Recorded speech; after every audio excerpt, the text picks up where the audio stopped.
Hello friends, good morning. কেমন আছো তোমরা? আশা করি খুব ভালো আছো। আবার অনেক দিন পর একটা ব্লগ নিয়ে চলে আসলাম। আর এই দেখো কি অবস্থা রান্নাঘরে। আর এটা ঘাট কাজ, আর শ্রাদ্ধের ব্লগটা আমি একসাথে দিচ্ছি। তো ঘাট কাজের আগে যেহেতু মোছামুছি ধোয়াধাই করতে হয়, তো আমার রান্নাঘর অলরেডি পয়লা বৈশাখের উপলক্ষে তো পরিষ্কার করেছিলাম, তবু একটু গরম জল একটু সার্ফ দিয়ে কৌটোগুলো ধোয়াধাই করে নিয়েছিলাম, সেটা তোমরা দেখেছিলে। আর এবার গরম জল দিয়ে যে কাচাকাচিগুলো লাস্ট কাচাকাচি কামানের দিন হবে, তো সেটারই ভেজাচ্ছি সকালবেলা, একটু পরেই কেচে দেবো গরম জল দিয়ে বালিশে কভার টভার যেগুলো একটু বেশি নোংরা। তো যাই হোক চলো, এক দিদিভাই বলেছিল আমাকে যে আমি নাইটি পরে একটু খানিকক্ষণ ব্লগ দিয়েছিলাম। তো আসলে সব জায়গায় একই নিয়ম, নাইটি পরার নিয়ম নেই। ওই যে শাড়িটা আমি পরে আছি সেই শাড়ি পরেই করতে হয়, কিন্তু মানে এখনকার মানে এই টাইমে এত গরম পড়েছে, এত গরম পড়েছে, নতুন শাড়ি পরে না আমার সারা পেটে হাতে র্যাশ বেরিয়ে গেছিলো। তো এর আগে তোমাদের দেখিয়েছিলাম, তো ওই জন্য রাতে পরে না নাইটিটা শুতাম, শাড়িটা ধুয়ে দিতাম। তো সকালে উঠে যে বাসি কাজগুলো করতাম ততক্ষণ আমার নাইটিটা পরা থাকতো। তো কোনো ব্যতিক্রম নিয়ম নেই আমাদের এখানে, সব জায়গায় যা নিয়ম এই শাড়িটা পরেই থাকতে হয়। তো ওই শাড়ি পরেই আজকে কাজ করছি, যেহেতু আজকে কামান। তো চলো, আর ওয়েদারটাও একটু মানে ঠান্ডা ঠান্ডা হয়ে গেছে, কোনো অসুবিধা হয়নি। তো এই যে বলে দিলাম সব জায়গায় একই নিয়ম। তো যাই হোক, একটু মানে নিজের সুবিধার জন্য রাত্রেবেলা নাইটিটা পরে সকালে বাসি কাজ করে তারপরে আবার স্নান ধান করে এই শাড়িটা পরে ফেলতাম। তো যাই হোক চলো, এবার তোমরা তো দেখতে পাচ্ছ একটা পর একটা কাজ করে ফেলছি। ঘর দোয়া ঝাড় ফাট দিয়ে ভাবি আসবে, মোছামুছি করবে। তো ঘরটার ঝাড় দিয়ে একদম ক্লিন করে নিচ্ছি। এখনও ঠাকুর মানে নাপিত আসেনি, নাপিত তো নখ কামান করবে, তো আমাদের নখ ছুঁয়ে তোমাদের দাদা ভাইদের ঘাটে নিয়ে যাবে। আমরা আর ঘাটে যাই না, অনেকটা দূর তো। বাড়িতেই যে জল আছে ওটাই গঙ্গা মনে করে স্নান করে নিই, তারপরে আমরা আমাদের এখানে নবদ্বীপ গঙ্গা আছে, ওখানে গিয়ে আমরা মানে 1 মাস হলে আমরা স্নান করে আসবো। বাড়িতে নখ কাটাকাটি করেছি। আর এই দেখো শরীরে আর দিচ্ছে না, দেখে তো বুঝতে পারছো মানে কি বলবো। তো যাই হোক চলো, করতে তো হবে, নিয়ম তো পালতে হবে। আর এখানে মেজোজা এসে চা খেতে, তো আমরা দুজনেই চা খাচ্ছি। তো চাটা খেয়ে আর এই দেখো এখানে দেখো আমাদের নখ ছুঁয়ে দিচ্ছে। আর এই যে দেখো ভাইটা, এর দোকানেই তোমাদের দাদা ভাই আমার ছেলে চুল কাটতে যায়, আমাদের রাস্তার মোড়ের মাথায় দোকান আছে।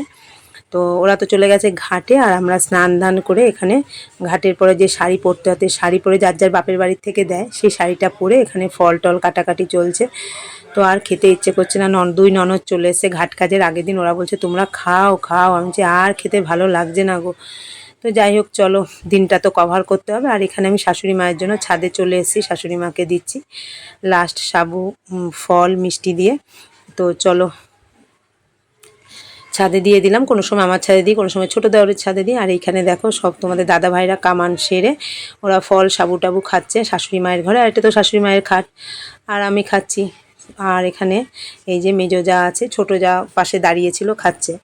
আর এই যে রান্নাটা দেখছো, এটা হচ্ছে মানে দুপুরে খাবে যারা আছে, বাচ্চারা 4টে বাচ্চা, ননদরা নন্দাই। তো 8-9 জন লোক ছিল ঘরোয়া, তাদের জন্য রান্না বান্না চলছে। আর এখানে ননদরা নিয়ে এসছে আমাদের সবার জন্য জিনিস, তো সেটাই ডিস্ট্রিবিউট করা হচ্ছে। মানে আমাদেরকে এবার শাড়ি দেয়নি, খুব ভালো করেছে, সালোয়ারের পিস দিয়েছে। আর সালোয়ারের পিসগুলো খুব খুব সুন্দর হয়েছে, সবগুলোই বাজারগুলো খুব সুন্দর হয়েছে। বাচ্চাদের জামা কাপড়, সালোয়ারের পিস, দাদা ভাইদের চুড়িদার, চোস্তা, পাঞ্জাবি। তো যাই হোক চলো, সবাইকে দিয়ে দিচ্ছে ননদরা। তখনও আমাদের বড় ননদ আসেনি। এটা হচ্ছে ঘাট কাজের দিন। আর এই যে ঠাকুরমশাই শুরু করে ফেলেছে, মানে শ্রাদ্ধের কাজ জোগাড় করে ফেলেছে। এইখানে শাশুড়ি মায়ের বারান্দাই হচ্ছে।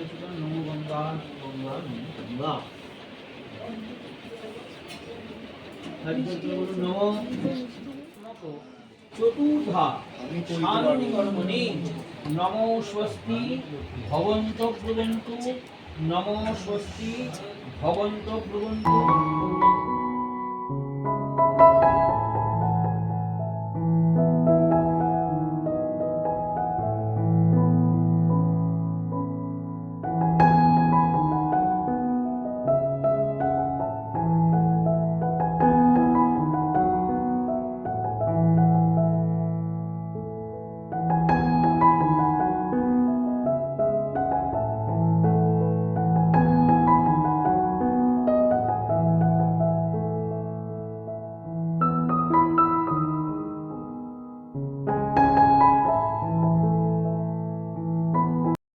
তোমরা তো দেখলে শ্রাদ্ধের কাজ হচ্ছে, আর ঠাকুরমশাই কি একটা চারা ভাঙা দিয়েছে, বলল এই যে গোলদার দিয়ে আমাদের কামড়াতে হবে।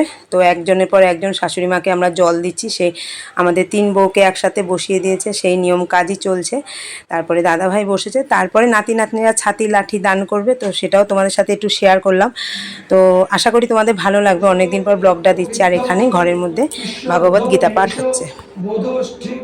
কামো ধূপু দেবানো ভাবয় তারেণ তে দেবা বাবা ভাবয়ন্ত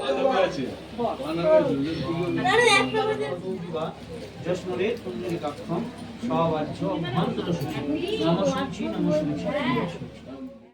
তো লাস্টের দিকে চলে এসছে মোটামুটি। এবার নাতি নাতনিরা ছাতি লাঠি, আমার মেয়ে ছাতি দিল, আর আমার ছেলে লাঠি দেবে। তো পরপর পরপর তোমরা দেখতে থাকো।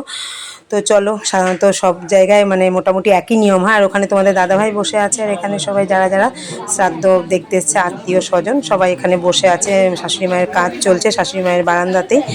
আর এই যে শাশুড়ি মায়ের ফটো ফুলে একদম ঢেকে গেছে। তো যাই হোক, চলো, এখানে মেয়ে করছে, আর পরপর পরপর সব নাতি নাতনিদের হবে।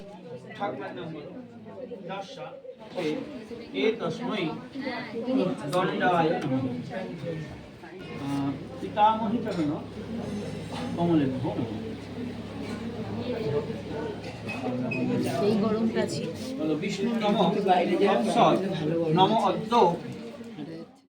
তো ফাইনালি শ্রাদ্ধ শান্তির কাজ শেষ। আর এখানে ওই যে পিণ্ডদান হয়, ওটাই তো মেন, বেলা 12টার পর হয়। তো আমাদের এখানে যেই পুকুর ঘাটে ভাসাতে গেছি, পুকুরটা না পুরো বাঁধিয়ে দিয়ে জঙ্গল হয়ে গেছে। তো যাই হোক, অনেক কষ্ট করে এখানে ভাসানো হয়েছে, মানে শ্রাদ্ধের যে পিণ্ডদান করা হচ্ছে। আর আজকে যেহেতু মানে আগামীকাল যে মৎস্যমুখী প্রোগ্রামটা আসবে, সেটা তোমাদের সাথে শেয়ার করব। আর এইখানে সন্ধ্যাবেলা প্রিপারেশান চলছে, কীর্তন হবে। তো যাই হোক, কীর্তন তো শুনতে সবারই ভালো লাগে, ঘরোয়া কীর্তন টাইপেরই দেব, খুব একটা বড় মানে হচ্ছে না। যা আশা করি তোমাদের কীর্তনটা ভালো লাগবে, ছোটোর মধ্যে হলেও। এই যে ডেকোরেশনটা আমি করেছি, আর সঙ্গে আমার মেজো ননদও ছিল। তো চলো, কেমন লাগলো। অলরেডি কীর্তনের লোকজন চলে এসছে এখানে।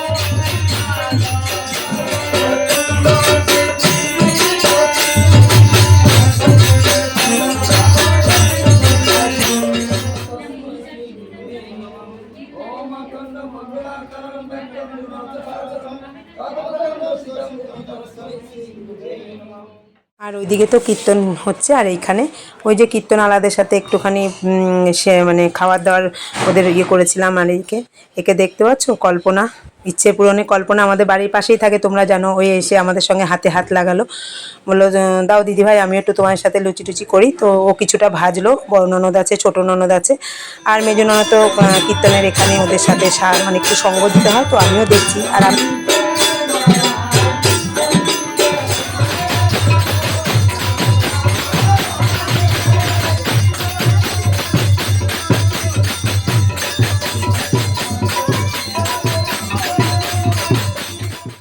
কীর্তন প্রায় শেষের মুখে, সবাই নাচানাচি করছে, খুব ভালো লাগছিল শেষের দিকে কীর্তনটা।